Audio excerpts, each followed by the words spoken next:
To begin solving this probability question, let's get an idea of the different scenarios of coin flipping where Josh could have more than 12 apples but fewer than 18 apples.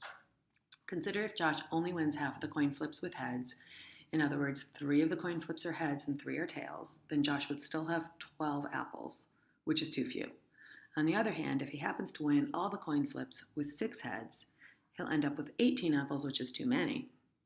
In order for Josh to have between 12 and 18 apples after all 6 flips, he'll need to win more than 3 flips but fewer than 6 flips. So we're looking for the probability of getting exactly 4 or 5 heads out of 6 coin flips. To find the probability of the scenario, we'll need to find the number of ways to get 4 or 5 heads out of 6 coin flips and divide it by the number of total possible outcomes that 6 coin flips can produce. Since the order of the results of the coin flips doesn't matter, this is a combinations problem, and we'll use the combinations formula. So let's do that. Let's calculate the number of ways each scenario can occur.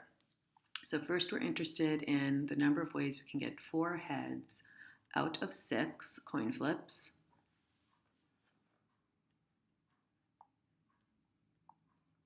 So that's the number of combinations for 6 objects taken 4 at a time. That's going to be equal to 6 factorial over 4 factorial times 6 minus 4 factorial. We can simplify that. That's the same as 6 times 5 times 4 factorial over 4 factorial times 2 factorial. The 4 factorials cancel, and we'll end up with 6 times 5 divided by 2, which is going to give us 15.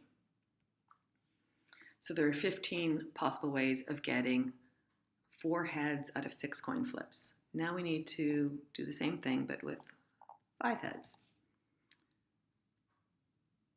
So now we want the number of combinations for 6 things taken 5 at a time. So that's going to be equal to 6 factorial over 5 factorial times 6 minus 5 factorial.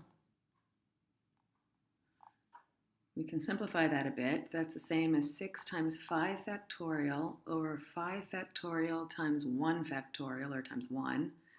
The 5 factorials will cancel, and that's going to give us 6 outcomes.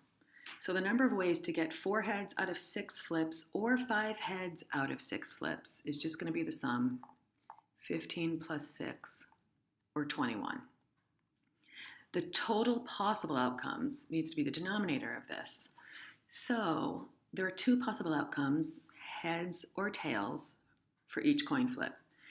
And there are 6 coin flips, so the total number of outcomes is just going to be 2 to the 6th power, or 2 times 2 times 2 times 2 times 2 times 2. 2 to the 6th is 64. Therefore, the probability that Josh having more than 12 apples but fewer than 18 apples after 6 coin flips is just going to be 21 over 64. So the correct answer will be C, 21 over 64.